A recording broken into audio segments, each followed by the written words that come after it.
আমরা টাকা ধার করে হলেও কোরবানি করব।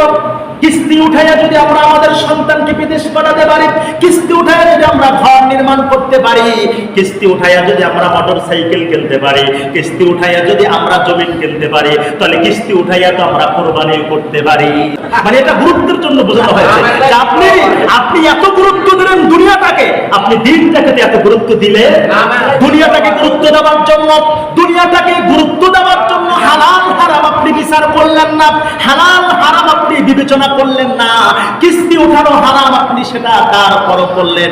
তবে কিস্তিতে মোটরসাইকেল আনা জায়েজ আছে, কিস্তিতে ফ্রিজ আনা জায়েজ আছে, মাল জিনিস কিস্তিতে আনা জায়েজ আছে। সব কিস্তি হারাম না, মাল জিনিস কিস্তিতে আনা কি জায়েজ আছে, কিন্তু টাকা কিস্তিতে আনা হারাম, জায়েজ না। এটাই ফতোয়া, এটাই কি ফতোয়া। আমার বন্ধুগণ, তাহলে সব কিছু কিস্তির মাধ্যমে হতে হলে তাহলে কিস্তির মাধ্যমে টাকা উঠাইয়া সেই টাকা দিয়েও তো আপনি কোরবানি দিতে পারেন না।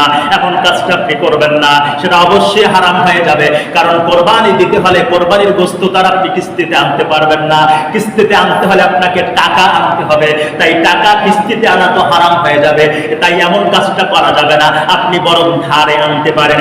একজনের কাছে ধার চাইলেন, সে ধার দিলেন না, আর একজনের কাছে অবশ্যই যাবেন। কারণ এত বড় নৈকট্য, কোরবানির মতো এত বড় নৈকট্য, এত বড় আমল, আপনি এত বড় আমল থেকে মাহরুম হবেন না।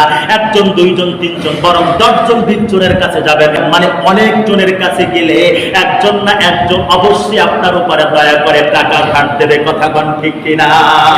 আল্লাহ রাসূলের সাহাবারা আল্লাহ রাসূলকে প্রশ্ন করলেন, ইয়া রাসূলুল্লাহ, আমাদের কাছে তো নগদ অর্থ থাকে না, কোরবানি আসে ঠিকই, কিন্তু কোরবানি আসলে পরে আমাদের হাতে নগদ অর্থ থাকে না, নগদ টাকাটা থাকে না। সেই টাকা দিয়ে, সেই অর্থ দিয়ে আমরা পশু ক্রয় করে কোরবানি করতে পারি। ধার করা টাকা দিয়ে কি আমরা কোরবানি দিতে পারবো নাকি? রাসূল বললেন, অবশ্যই তোমরা ধার করা টাকা দিয়ে কোরবানি দেবা। ধার করে, টাকা ধার করে কোরবানি দিলে পরে সেই ধারের টাকা পরিশোধের ব্যবস্থা স্বয়ং আল্লাহ গ্রহণ করবে। জোরে কোন সুবহানাল্লাহ।